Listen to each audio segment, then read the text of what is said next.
Hey, thanks for joining us for our Sunday message online. You're about to listen to a talk recorded live from one of our Sunday gatherings. For more information about when and where we meet together, then please head over to bracklatabernacle.org. Great. I wonder what you think makes a person great. Is it how many people they influence or how much money they have? Is it their achievements? I remember my first sports day as a mum, and my son, 4 years old, he won a race. It wasn't the running race. It wasn't even the egg and spoon race. It was the walking backwards race.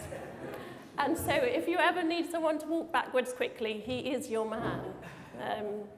But I was a proud mum, and today we are talking about another proud mum in the Bible. So if you have a Bible, turn it to Matthew chapter 20, and we're going to read verses 20 to 28.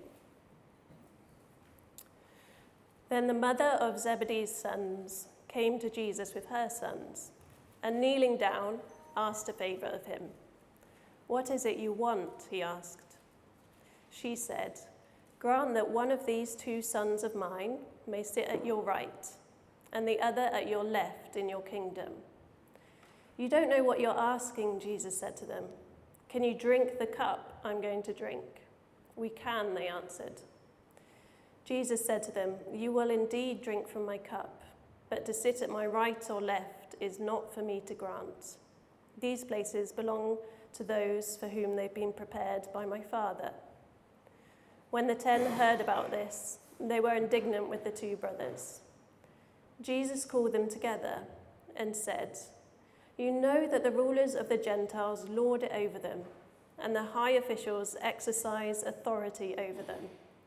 Not so with you. Instead, whoever wants to be great among you must be your servant, and whoever wants to be first must be your slave, just as the Son of Man did not come to be served, but to serve, and to give his life as a ransom for many." So this mum, she comes along to Jesus and she says to him, "Can my son sit at your right and your left?" Now this isn't like choosing seats at the dinner table. It's not finding your favourite seat at church. If you have someone sitting at the right hand and the left hand of a king, it means that those 2 people are close to the king. They have a share of the power. They have some authority.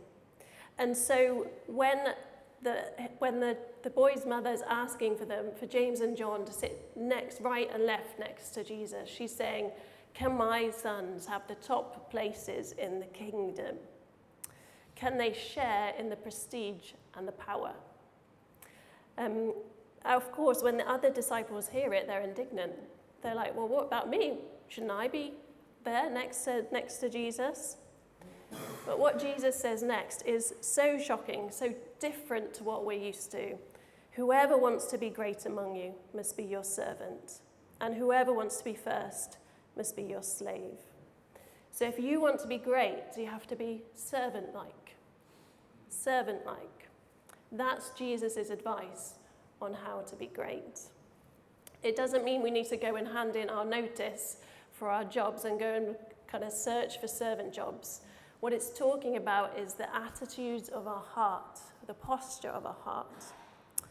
So it's not like we're like rulers or people boastful about our power and our position. It's about our heart. Jesus said, "Not so with you." We're not going to lord it over other people. Our heart is to care for other people. And so to be servant-hearted is to be like the people who are hardly noticed, but who work hard for the benefit of others. It's pretty hard to get your head around this, because this kind of greatness is so very different from what we're used to. And so today what I'm going to do is draw out 3 points from this text, and then also looking at an example of someone great, just to help us understand it a little bit more.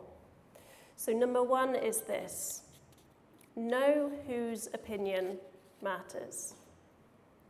Some people might find it a bit weird that you go to church every Sunday, that you give a proportion of your wage to the church, or that you don't crash in front of the TV after work but go and help with the teenagers, or that you give up some of your free time to volunteer in food bank, or that you stand in the rain in a car park unpaid to help people get safely into the building. Some people might think that's a bit strange, but whose opinion really matters? If we read the Gospels, we can see that people are so fickle. They change their mind easily. One day, the crowds were crying out in praise of Jesus, and then less than a week later, the crowds are crying out, "Crucify him." And so it's dangerous to live our lives for the approval of other people. In Luke and in Matthew, Jesus describes John the Baptist as great. So he's a great person to look at if we want to look at an example of someone who's great. In John 3:22-30, John's disciples said to him, "Rabbi, that man who was with you on the other side of the Jordan, the one you testified about," so he's talking about Jesus, "look, he's baptizing and everyone's going to him." So John's disciples saw Jesus come along, and up until that point in time, John the Baptist had been the one who's famous for baptizing people in the wilderness. And now along comes Jesus, and loads of crowds are going to him. They're concerned about John's popularity. But what's John's response? His response is not jealousy, but joy. And he famously said this, "He must become greater, I must become less." The opinion that really matters is God's. So I want to reach the end of my life and for God to look at me and say, "Well done, my good and faithful servant." And I haven't lived a great life, I've made mistakes, but my heart is that I want God to be pleased with me. He must become greater, I must become less. So number one, know whose opinion matters. Number two, know that suffering may come. It's interesting to see, if we go back to the story about the mother with her sons asking for positions of power, if we look at where that is placed in Matthew. Because just before that, you can read of Jesus telling his disciples that he's going to be crucified. And this is the third time in Matthew he said it. And he doesn't just say, "Oh, by the way, I'm going to die." He gives detail. He says he's going to be betrayed, mocked, flogged, crucified, and then he'd be raised to life. He knows what's going to happen. The disciples don't get it. They're concerned about their own ambition. James and John want to be first in the kingdom. Have you noticed Jesus' first response is a little bit strange? So when the mother says, "Can they sit at your right and your left?" Verse 22, Jesus says, "You don't know what you're asking. Can you drink the cup I'm going to drink?" So what is he talking about? Why is he suddenly focused on his cup? Where's that come from? Well, he's not talking about his cup of drink. In the Bible, the cup either represents blessing or quite often it represents destined suffering. Because if we look later on in Matthew, so we get to Matthew 26 in the Garden of Gethsemane, the night before Jesus dies, he's intensely stressed about what's going to happen. We've just read, he already knows what's going to happen. He knows the detail of what's going to happen to him. So he's in the Garden of Gethsemane. He knows that he's about to be betrayed and arrested. And in Matthew 26:37, it says this, "Going a little further, he fell with his face to the ground and prayed, 'My Father, if this is possible, may this cup be taken from me. Yet not as I will, but as you will.' He went away a second time and prayed, 'My Father, if it's not possible for this cup to be taken away unless I drink it, may your will be done.' And when he came back, he again found the disciples sleeping, because their eyes were heavy. So he left them and went away once more and prayed the third time the same thing. Take this cup away. Again, he's not talking about a literal cup of drink. He's like, God, take this suffering away. He knows he's about to face the sins of the world being put on him. He's going to be mocked. He's going to be tortured, and he's going to be crucified. God, take this cup away. In Luke, it says he sweat drops of blood because of how extremely stressed he was. And yet, he doesn't want to face what's ahead, and yet he doesn't want God's wrath to be poured out on us. My Father, if it is not possible for this cup to be taken away unless I drink it, may your will be done. If it's not possible for it to be achieved any other way, I'll do it. May your will be done. I will suffer because he loves you. He's chosen suffering. So Jesus chooses the Father's will, suffering out of love for us. And so if we go back again to this story in Matthew 20, the request for greatness, it says to sit at his right hand and left hand, Jesus then immediately asked them, will you drink the cup? Can you drink the cup I'm going to drink? What he's saying is, will you be able to suffer for God? And the disciples would actually have known about the cup of wrath because they would have been familiar with the Old Testament where it talks about the wine of God's wrath. And it talks about that multiple times in the Old Testament as a response to the evil that humans do, that God hates it when people hurt one another. So the disciples would have known about that. And so James and John were like, yeah, we can do that, no problems. Little knowing, actually, that when Jesus was arrested, they just ran away. But later on, when they were filled with the Holy Spirit, they were changed, and they did suffer for Jesus. And just as this passage says, and so you can read about that in Acts 12, James was put to death by King Herod, and in Revelation we read that John was exiled to Patmos. So they did both suffer. But there is this connection that we read here between suffering and glory, the cup and the throne. There's this connection that we see. So sometimes when you're serving God, there is glory, but sometimes it's hard. Are you willing to suffer in service to God? The suffering isn't meaningless. It's for a purpose, under God's sovereign authority. And also, the suffering that we go through now is temporary. One day there will be a new heaven and earth, and the old order of things will pass away. There will be no more tears and no more suffering.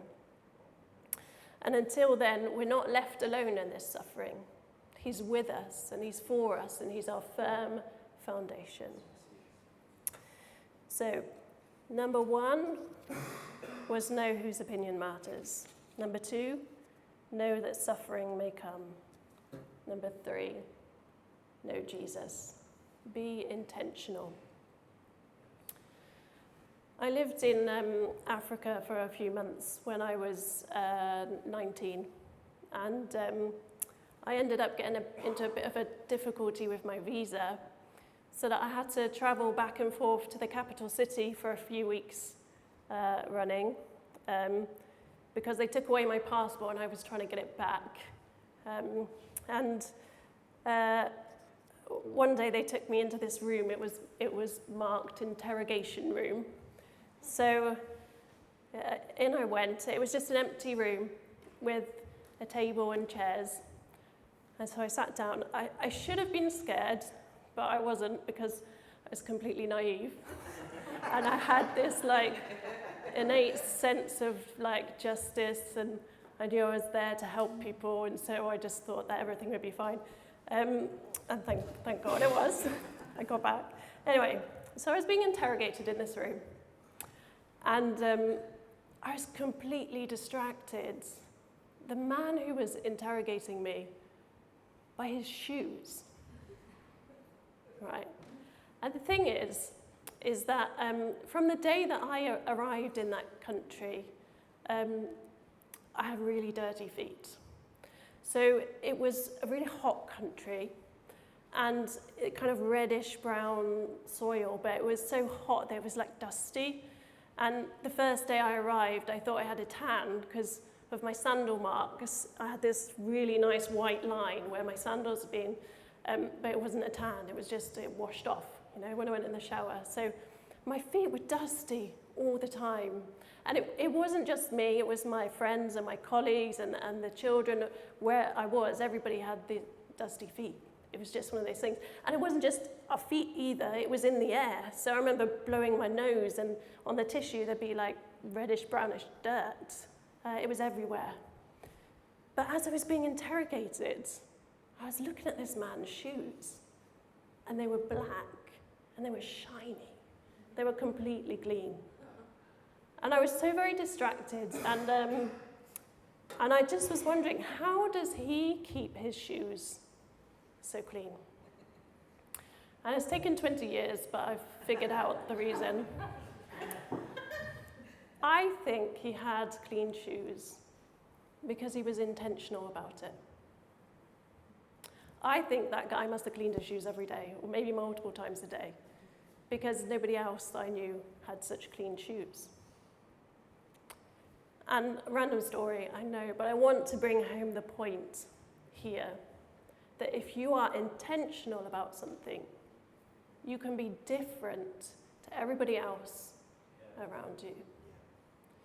In our culture, being great is about how many followers you are, or how many people you influence, or how much money you have, what your property portfolio is, or what your experiences are, where you went, what you did. That's what makes someone great in our culture. That's the dust around us. But Jesus said, whoever wants to be great must be your servant. It's so very different. We have to be intentional about it. It has to be something that we're aware of and that we choose time and time again. And so we are formed by the culture that we're in. If we want to serve, it might involve suffering. To follow Jesus and his upside-down culture might be difficult, but if we're intentional by the power of the Holy Spirit, we can be different. Jesus was intentional. If we look at Matthew 20:18, so that's just the passage before the chunk we read, Jesus said, "We are going to Jerusalem, and the Son of Man will be delivered over to the chief priests and the teachers of the law. They will condemn him to death." So in this passage, Jesus is saying, we're going to Jerusalem, that's where I'm going to die, that's where we're going. He's intentional. He knows what the Father wants him to do, and he's on a mission to do it. And then later on in the passage we read, Matthew 20:28, "The Son of Man did not come to be served, but to serve, and to give his life as a ransom for many." Jesus came intentionally with a purpose. The Son of Man did not come to be served, but to serve. He knew what he was here for, to give his life as a ransom for many. Jesus came for us, and he didn't waver in what he had to do. So being servant-hearted, enduring suffering, it might not always be easy. But Hebrews 12:1-3 says this, "Let us lay aside every weight and sin which clings so closely, and let us run with endurance the race that is set before us, looking to Jesus, the founder and perfecter of our faith, who for the joy that was set before him endured the cross, despising the shame, and is seated at the right hand of the throne of God. Consider him who endured from sinners such hostility against himself, so that you may not grow weary in doing good." Let's be intentional, looking to Jesus, our servant King, knowing that following him is the only true way to greatness.